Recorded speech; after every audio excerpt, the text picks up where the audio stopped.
আমাদেরকে ইশারের chairman vice chairman Asad ভাই যেভাবে আমাদেরকে রামকান্তপুর ইউনিয়নের মানুষকে কোণঠাসা করে রাখছে, তারা কিন্তু আমাদের ভোটে চেয়ারম্যান হয়েছে। সময় কিন্তু এখনো ফুরায় নাই।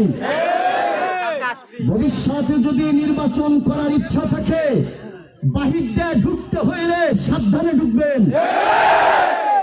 বাহির দিয়ে রামকান্তপুরের ইউনিয়নের ভোট ছাড়া চেয়ারম্যান হওয়ার স্বপ্ন দেখবেন না।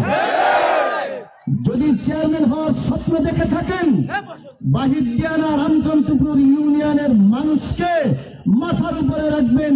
যদি পায়ের নিচে রাখার চেষ্টা করেন, রামকান্তপুর ইউনিয়নের মানুষ আপনাকে পায়ের নিচে রেখে দেবে।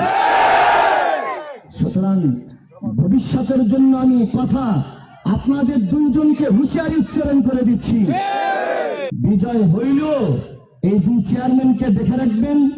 যদি বিজয় না হয়, এরপরও তাদের ইউনিয়ন পরিষদের নির্বাচনে দুই চেয়ারম্যানকে দেখে রাখবেন। আমি গতকালকে শাহিন কবির মেম্বার, এরপরে প্রায় 15-20 জন মানুষ ছিল। আমি তাদেরকে সালটা মোড়ে দাঁড়ায় বলছি, আমি যে কথাটা নগরকান্দা বলেছিলাম, আমি স্পষ্ট বলছি,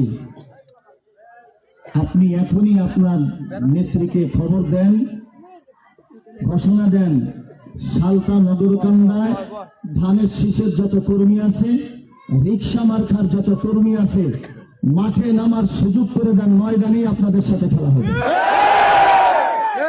যদি সাহস থাকে ময়দানে নামান, ফজরের পরেই নামাবেন, 1 ঘন্টার ভিতরে আপনাদের সাথে খেলা হবে। এতটুকু সাহস আমাদের আছে।